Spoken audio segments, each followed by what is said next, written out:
You're listening to Black Like Me with Dr. Alex G., a podcast that invites you to experience the world through the perspective of one black man, one conversation, one story, or even one rant at a time. Here's Dr. G.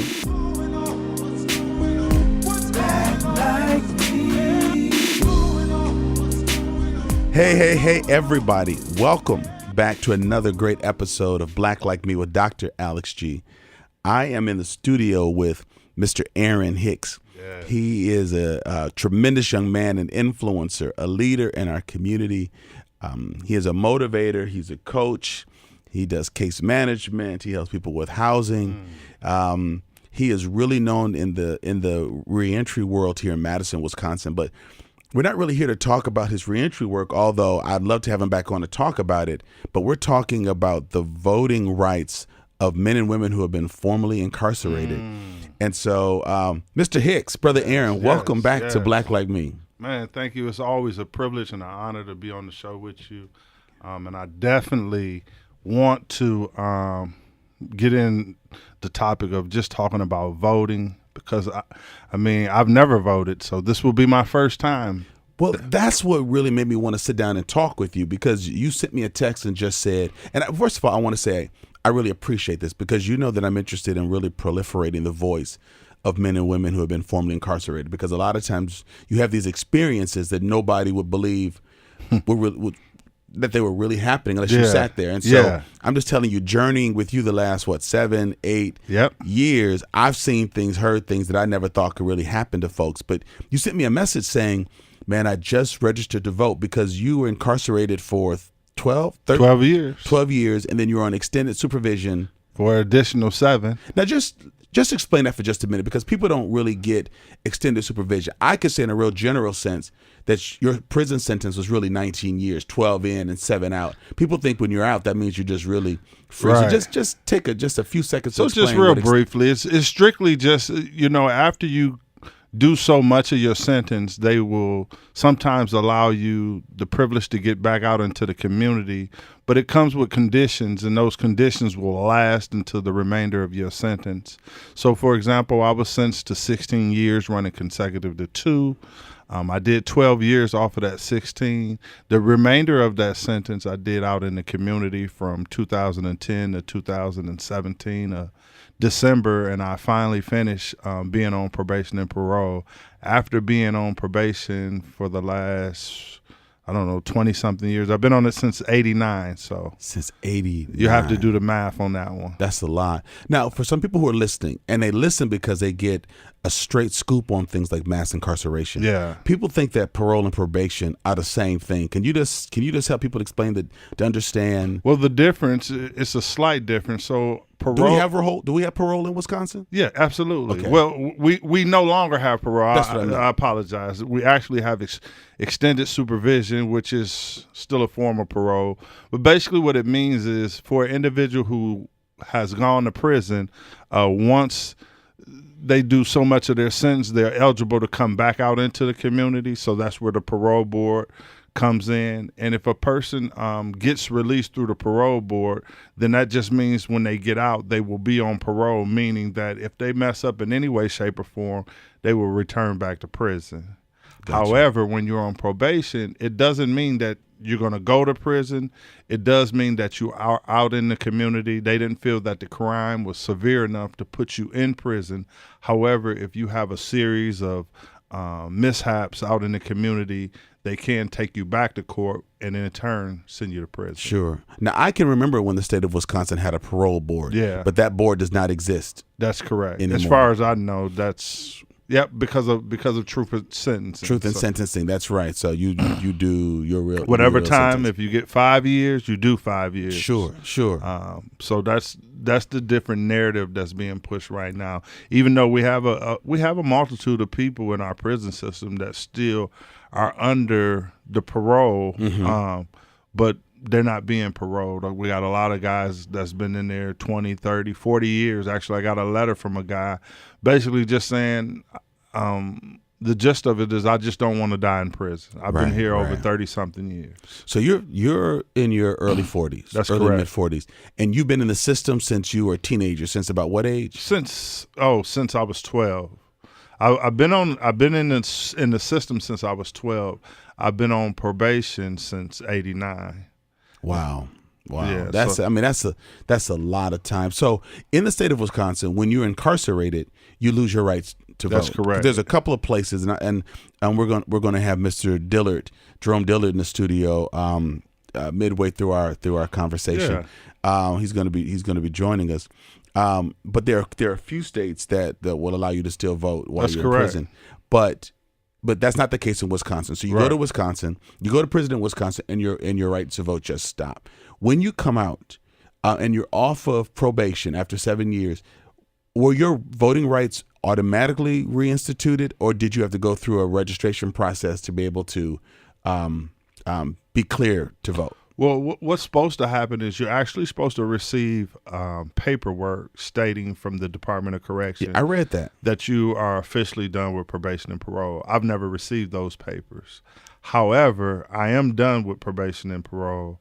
And I'm not sure why I haven't received the papers. Well, so how do you know you're done? I mean, I was there and I met with you and your agent. Yeah. Because I wanted to see how this worked. So I remember him saying that you worked really well with him and he was very proud of you. Yeah. But how do you know you're off if you haven't gotten that letter? That's a good question. Well, you don't. My tax dollars are going to incarcerating you. That's right. And then having you on probation. Don't my tax dollars go to just a mere letter that tells you, hey, you're off paper. Yeah. You are truly a formerly incarcerated citizen with all restored rights. Right, with all my liberties. Well, actually, I'm actually in the process of inquiring why haven't I received it. I guess my situation in some ways is unique because of the GPS. I'm sorry, people listening may not know GPS. That's your ankle bracelet. That's my ankle bracelet, and I'll be on it for the remainder of my life. So because of that, I'm not sure the dynamics of how that actually takes place. I know all of my liberties are supposed to be restored back to me.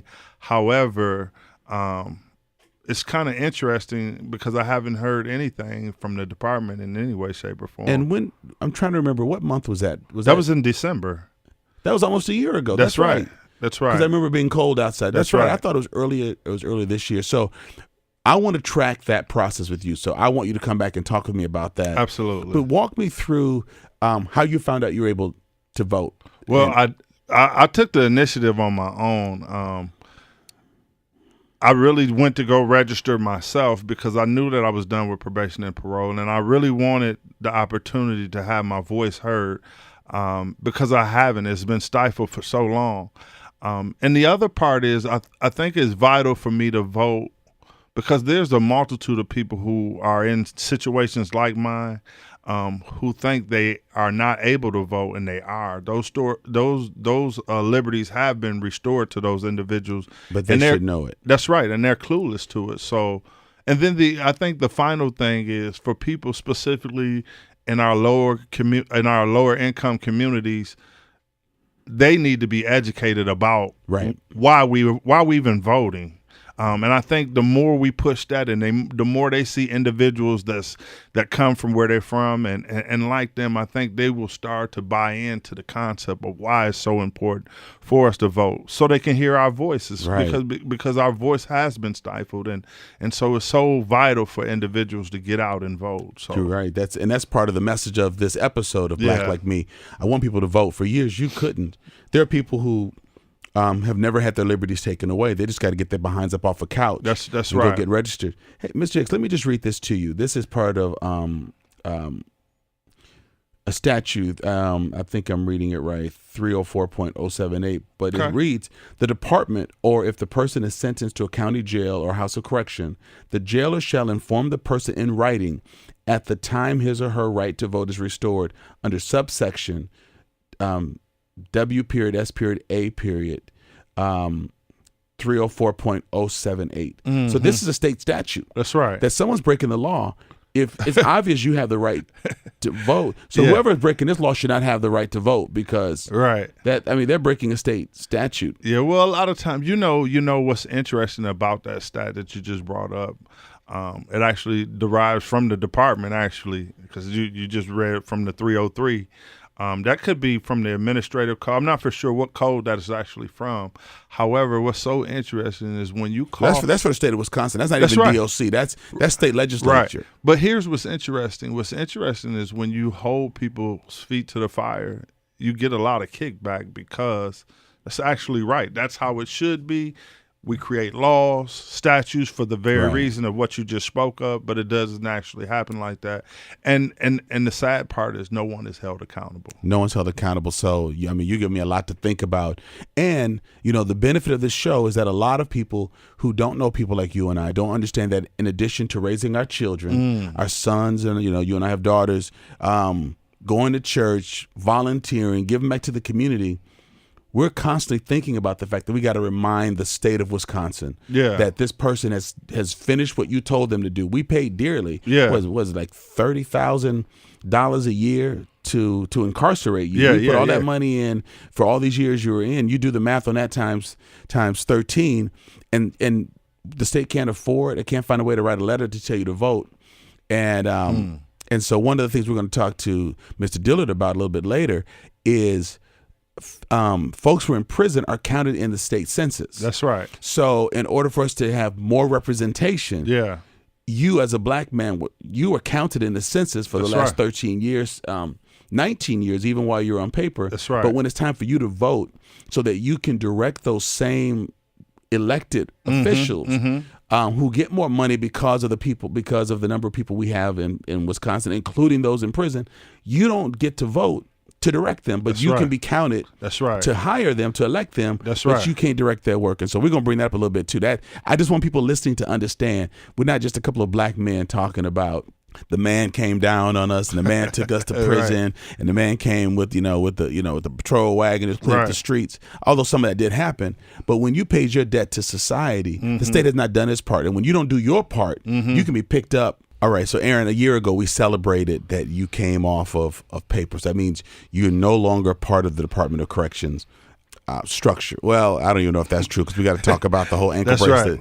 The whole ankle bracelet thing. We got to talk about that. But here's the thing: so you realize it's a big election. It's midterms. You want to have your vote. Yes.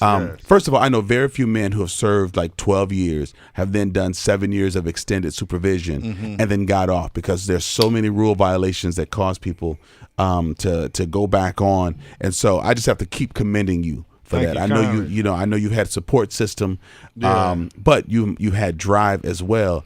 But you just got up one day and just said, crap, I want to vote. I want to go in there and pull the lever. I want to let my voice be. Honestly, I started to learn why it's so valuable for us to get out and vote. Okay. I didn't know the value to voting, and a lot of people, specifically in our lower income communities, lack the education part to why it's so vital for us to get out and vote.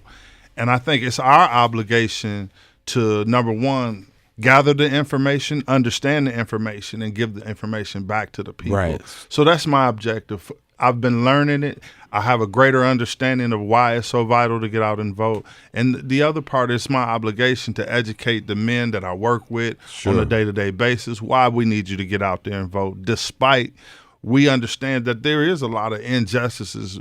People talk about when I'm talking to members in the community, one thing that's brought out is what took place in Florida.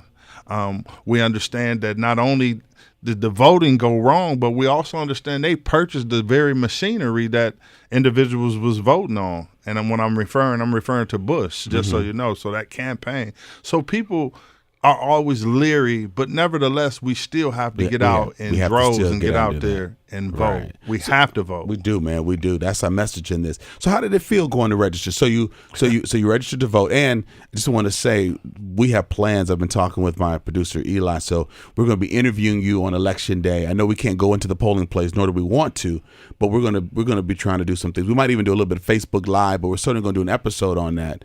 But man, what did it feel like to realize I can vote? You went through the registration process. Where did you do it? Did you have to go down to the city county Actually, building? I did it all online. Okay. So people can register online. So you can register online. But I'll tell you what the feeling it gave me. It gave me the feeling of belonging. Really? I felt like I'm actually a part of the community now because I do have a voice. I can speak up on issues that I disagree with, despite whether everyone agrees with it or not. Right. It was the fact that I had a say. And those things meant volumes. And I think ultimately the goal is to acclimate men and women back into the community so they have a voice and so that they do have a say and so they do feel a part of our community. So I know that I want to ask you for an estimate. It might not be fair, but I want you just to think about it. Okay. Of the folks you know who have been formerly incarcerated, who are off paper and eligible to vote in this community, what percentage do you think have registered to vote? Honestly, I would say a small portion of individuals who have completed their sentence, and it's through with probation or parole, they don't go out and vote. And it's because of what they've been through. It's because of the frustration. It's because they feel ostracized. And then ultimately it's because of the lack of education behind the benefit of it and what it means. So a lot of times people just continue going about their normal days as if that doesn't affect me either way. Because, I mean, like we just went through a period of time where we were talking about recession. Well, for most of us coming from a lower income community, we always was in a recession. So we didn't know when that took place. We didn't get a letter on that either. Right, because we was always there anyway. So it's those things that people need to be able to see and understand why it's difficult to tap into that specific community. But however, I think when you utilize individuals who come from that community, who walk the mile in their shoes, and who's able to educate them to the why, I think you can start to get those individuals back into the polls and get them out voting. Sure. So I guess I would say, Aaron, that the push today is not only for those formerly incarcerated men and women who are listening to this podcast, but for people who love those men and women. So if you know folks, if your pastors, get up in your congregation and say, if you have not voted because you've been incarcerated and you're off paper here in the state of Wisconsin, you can vote. So I want to push folks. We have a listening audience from all across the country. So, and we almost all, unfortunately, know someone who's either incarcerated, about to be released, or is formerly incarcerated.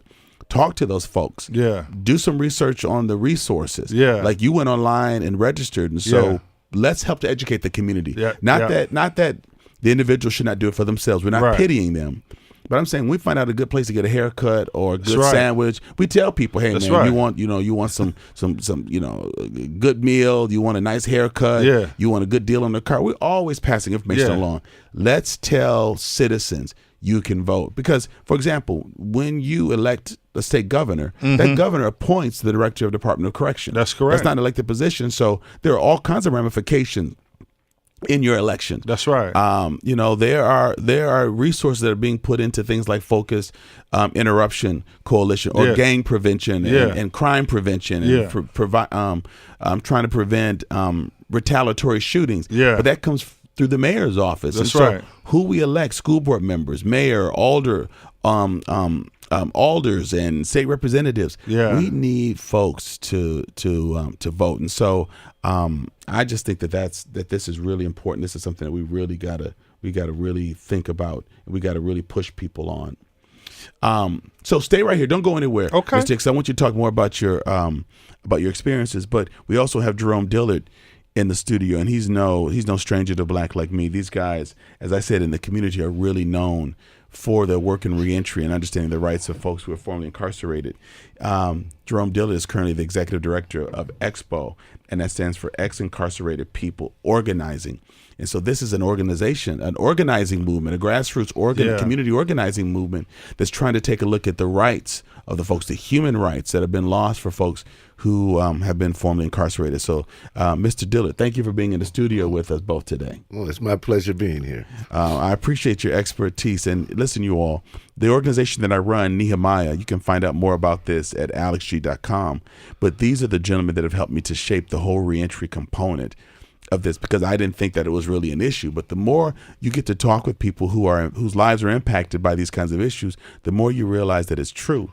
Hey, Mr. Dillard, I was just reading one of Wisconsin state statutes, and Aaron and I were talking about it. But basically, it talks about any person convicted of treason, felony, or bribery, unless the person's rights to vote were restored through a pardon or under, and then it lists this statute 304.07. It begins to talk about what happens to them. They're disqualified.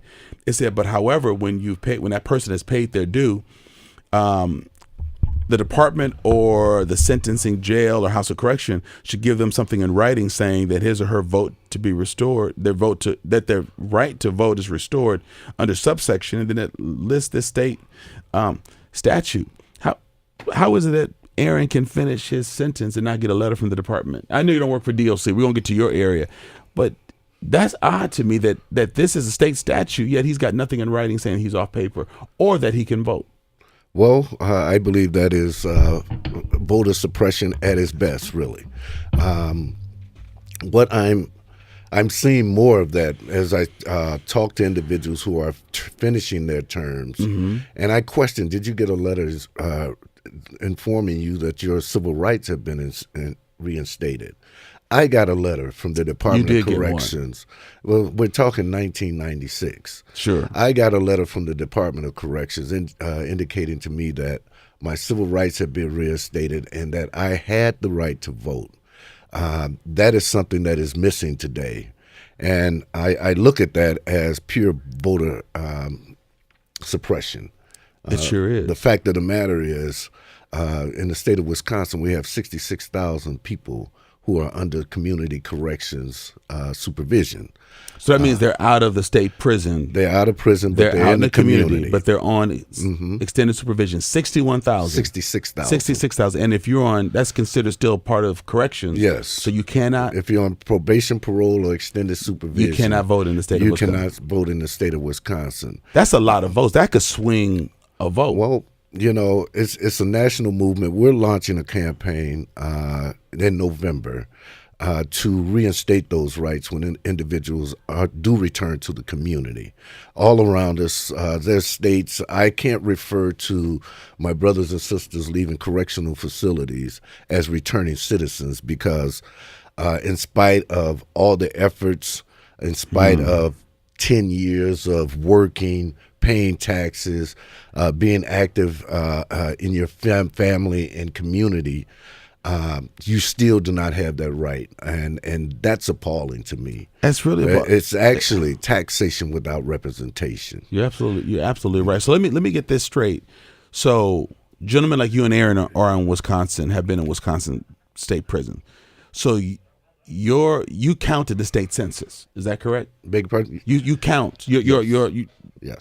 Yeah. You're counted as residents when you're in prisons. Folks are counted. So that means we get greater representation because the numbers are up. Because if those 66,000 people were pulled off of Wisconsin's population, that might mean that we lose a representative or two. And so you're counted in that number, but when you're out and you're on extended supervision, you can't vote to direct what that elected person does. So they're elected basically on your backs.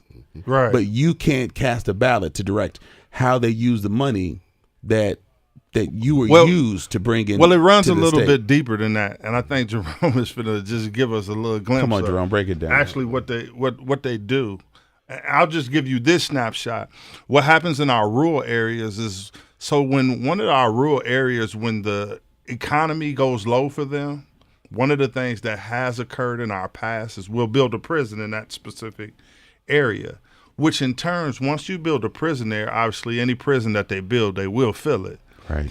But what's interesting is for whatever city that prison is built in, the individuals that's in that prison actually is counted to their, even though they may be from Milwaukee County or Dane County, they no longer are part of Dane County or Milwaukee County. They are a part of, so for example, in Oshkosh, I was in Oshkosh. Now, I never actually lived in Oshkosh. Right, you're from Milwaukee. But I was in that prison, and because I was in their census, I was counted in their census in Oshkosh, which that gives them more money, all the different mores they started. So it's not just the jobs of the wardens and the jailers that live in that community who get that job. They get, their district gets money because their population goes up because they need more representation. There you have it. Is that what you're going to say, Mr. Dillard? It is. I did want to touch on that. The fact is, you are counted as a citizen of that county. As a citizen, that's interesting. Yeah, because you're on their census count. And we need to look at the definition of citizen. In Dodge County, they have 5 prisons there. 5 prisons in Dodge County? 5 prisons in Dodge County. Yep. Yep. You have Waupun, you have Fox Lake. You have Fox Lake. You have Dodge. Burke Center. The Burke Center. Is it 4? It would be 4. Burke. Oh, well, Fox Lake had a minimum also. That's why. Yeah. You know what's interesting? While y'all counting that up, Governor Dodge was the first territorial governor of the state of Wisconsin who brought black people to Wisconsin, because we think we didn't have slaves in Wisconsin, and told them that he would release them after 6 months. And he brought them up to be a part of the lead mines, because that was a big part of Wisconsin's economy. He lied and never set them free. So it's very interesting that the same territorial Governor Dodge, who counties and these systems are named after, he's known for having screwed black people for 150 years. And so all the black people who go to prison in Dodge, that's just been a sinkhole for us. But that name came from Wisconsin's first territorial governor, who in the North enslaved black people. Wow. So they would work for him to make him rich. And it's kind of the same principle. Same thing. They're still making Dodge rich. That's right. And they're doing it off the backs of black and brown people. You know, I was doing a little bit of research because, Aaron, I knew you were coming in.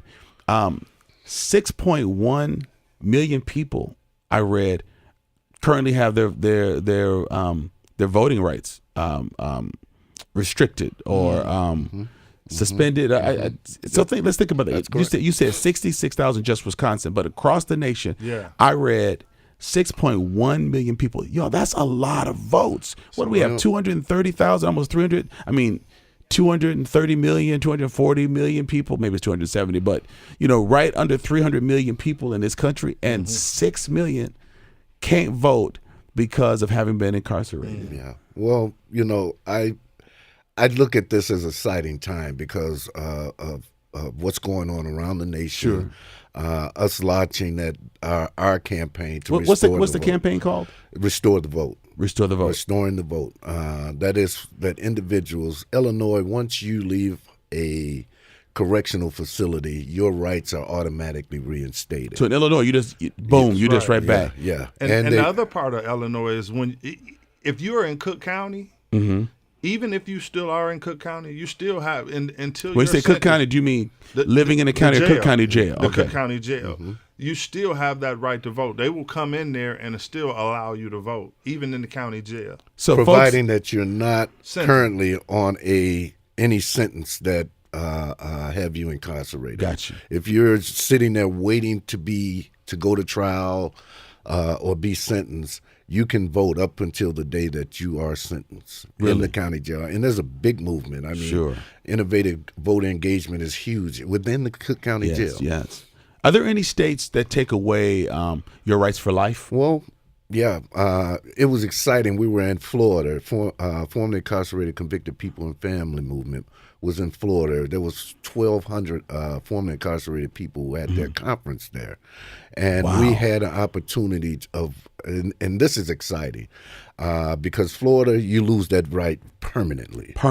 And for felons? For felony. For felons. Now, people hear felony, we watch so much Law and Order and stuff like that. People don't really. So give me an example of what felonies are, because people think that just means maybe murder and rape. But give me the gamut. Like on a tough end, felonies could be this, but tell me some things that people don't think are. Well, bail jumping. That's something we're dealing with right now. Individuals who go into who are incarcerated in Dane County Jail, get a signature bond, they get out and go back to their home where they've been told you can't go back there. Sure. That is felony bail jumping. And so it's a felony. How about writing bad checks? Is that a felony? That's a felony. So somebody can write a bad check and not vote ever again in Florida. In places like Florida.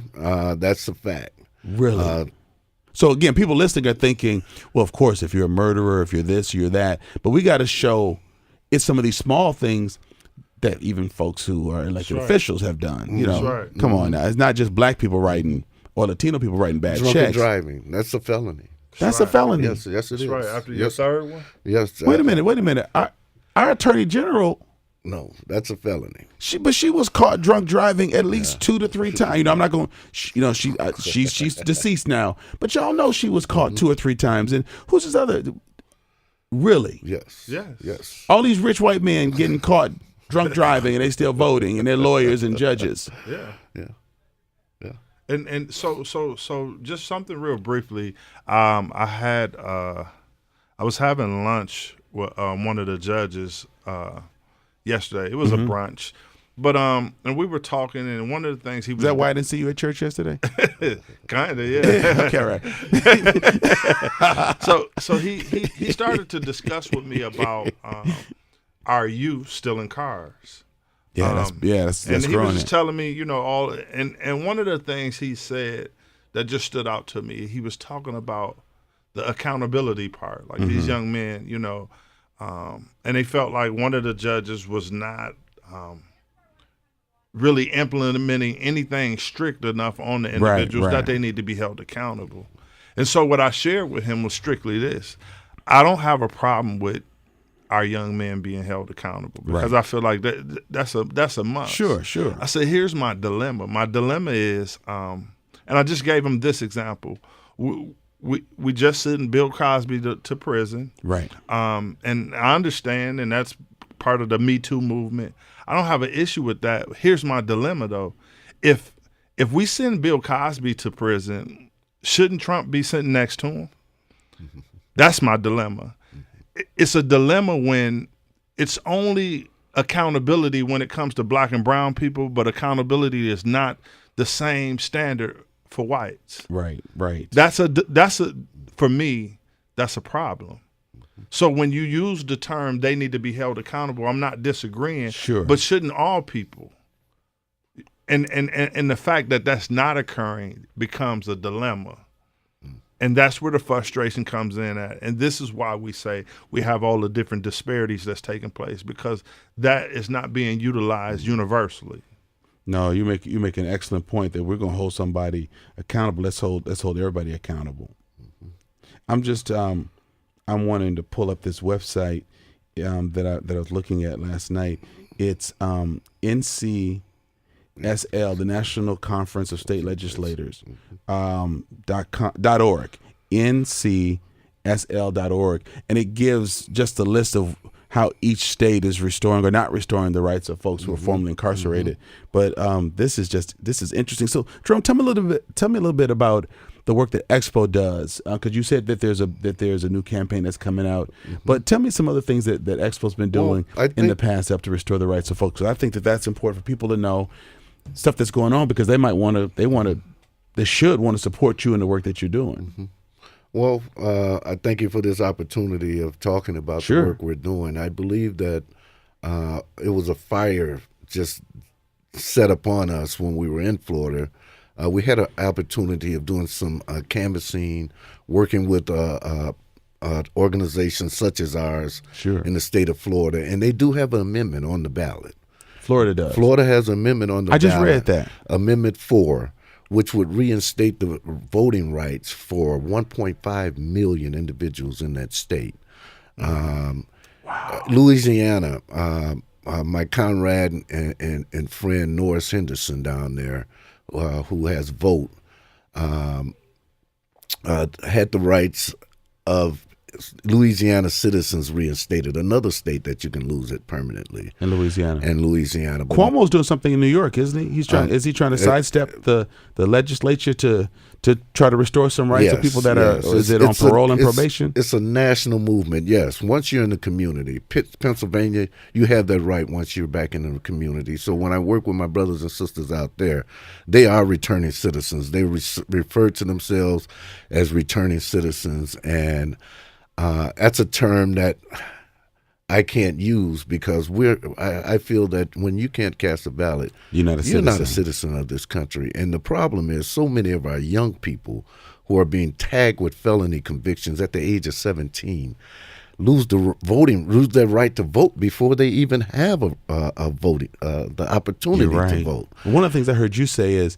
many of them go off to prison during their childbearing years when they should be fathering children or becoming parents. Then they come out perhaps beyond that age, and then they can't write. So their entire lives have been taken away from them. Again, they've done wrong, but I'm not. These are not people who've downed airplanes or blown up playgrounds. I mean, they've made some poor choices, but not the kinds of choices that you think would lock somebody up for 20 or 30 years when they should be making and starting families, and then not being able to vote when they come back out. Well, you just feel that you're not part of this country. I mean, you could care less about who's running for office when you can't cast a ballot.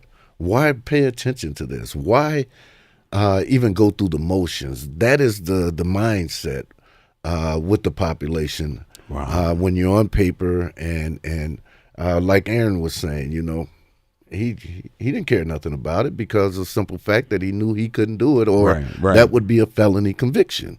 A felony if you cast a ballot and you're on paper. And it's a very serious case, too. Right now, I know the state of Wisconsin is pursuing several people who they said voted in 2016, who they're bringing charges up against. They're bringing charges up against them because they had voted and they voted. Mm-hmm.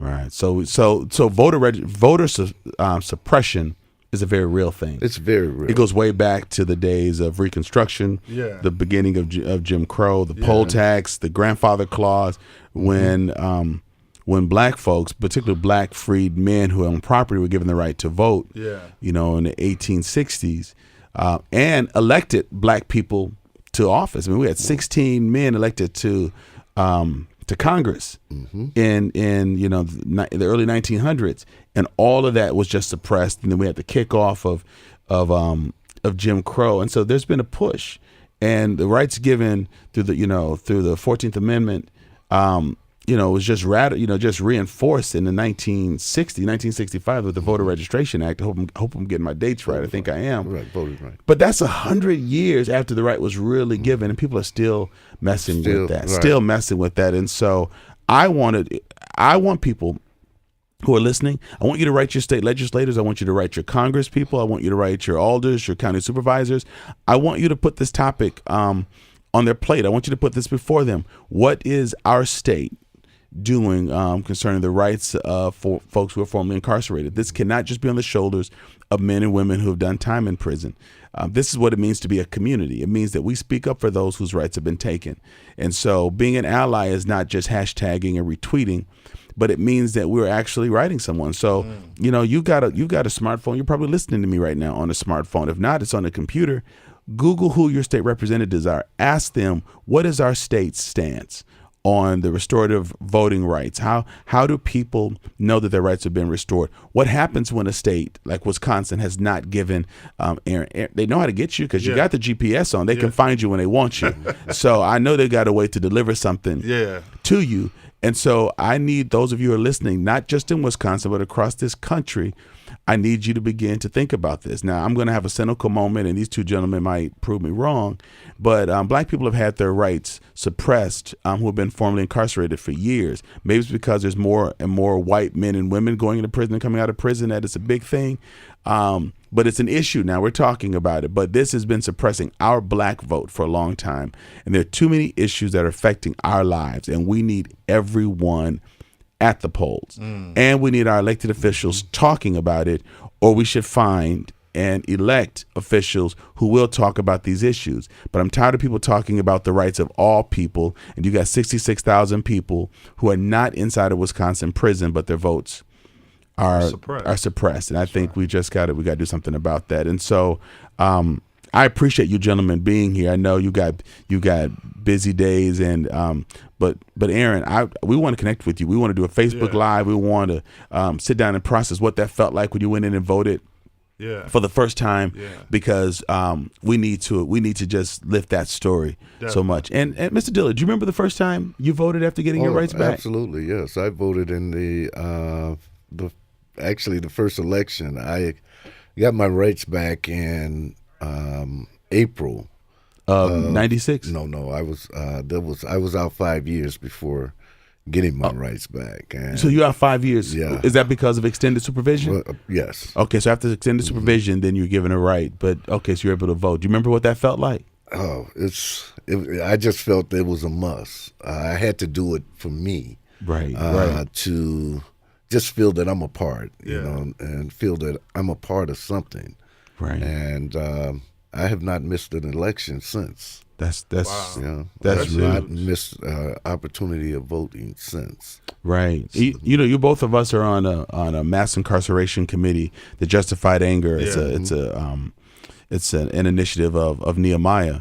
But one of the committee members said, even for the men and women who are on paper or even still in prison, they need to talk to their friends and family and make sure that they're voting. So until their vote's restored, just everyone help us get people out and get them registered and get them voting. I'm sorry, I cut you off, Aaron. No, something? It was just something I was thinking as you were just kind of sharing, and something that Jerome brought out about two individuals who are being charged with felonies for voting when those rights had not been restored to them.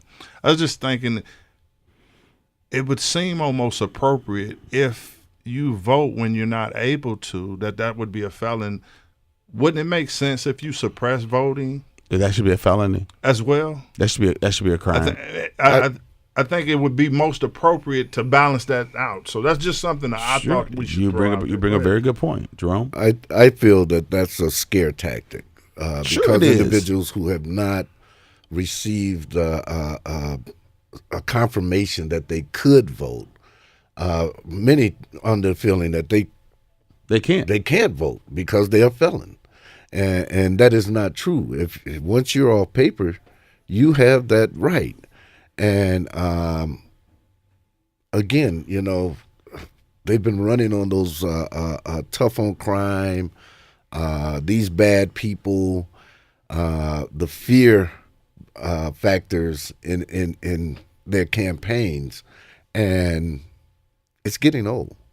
It's getting old, and we have to really educate our community. Right, we got to really do a better job of this. I'm calling out to my pastors or folks who belong to churches. Talk to your pastors as well. We got to do a much better job. We're going to start having barbecue Beckys standing outside the polling places, asking people, "Are you registered to vote? Are you a felon or formerly incarcerated? Can you vote? Can you vote?" Because you got people who are afraid to go in because they might be embarrassed, or someone might say, "Well, where's your letter?" I mean, I could imagine all the stuff that could be around voting for the first time when your rights been suppressed. Well, the fact is, not only educate that they could vote, but educate on the platforms that many of these individuals who are running for office are standing on. Sure.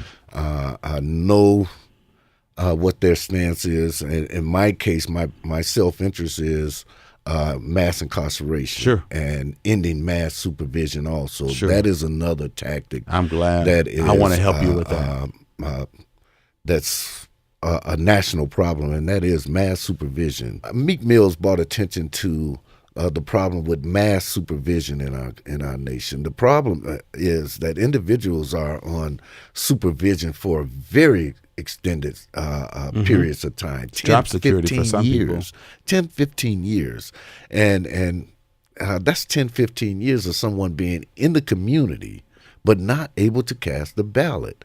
Something's wrong there. Right. His case was back from 2004, and he was reincarcerated for popping a wheelie on a motorbike, revocated, and for a case that should have been done with. Right. It wasn't a serious crime that he was convicted of. And he has a big platform, so he can make noise about it. Right. But there are hundreds and hundreds of men and women who are in that same scenario. So I want to keep this in front of people. I really appreciate you all being in the studio because you share very unique and very important perspective about voting that I had no idea. We're talking about so many people, 66,000 here in the state of Wisconsin, 6.1 million across the country. So again, I want to put my listeners and the folks who are part of the Black Like Me podcast community. Let's do something. Let's ask questions. Absolutely. I try to present you with information that will not allow you just to turn a deaf ear or pretend like you've not known this. When your mind's been stretched, your heart's been touched, you've got to do something. So today, my guests have been Jerome Dillard, Executive Director of EXPO, Ex-Incarcerated People Organizing, and Aaron Hicks, who works with me at Nehemiah. He is Assistant Director for the Reentry Program. And so I just really appreciate these brothers being always so open and so willing to share their lives and experiences with the world. Get out and vote and encourage others to do that. Vote. And that doesn't mean vote more than once. That just means get people, get out there and vote. All right. Thank you. This has been another exciting episode of Black Like Me with Dr. Alex G. Help us get the word out and go to alexg.com. We'll put some very important links out so that you can find out more about how states are changing their laws about voter suppression. So go to alexg.com and look for the link that's connected to this podcast. We'll give you some much needed resources. All right. Have a great day. Thank you for listening to today's podcast. You can find out more about Dr. Alex G's amazing work at www.alexg.com. Black Like Me is sponsored by the generosity of the Human Family Unity Foundation.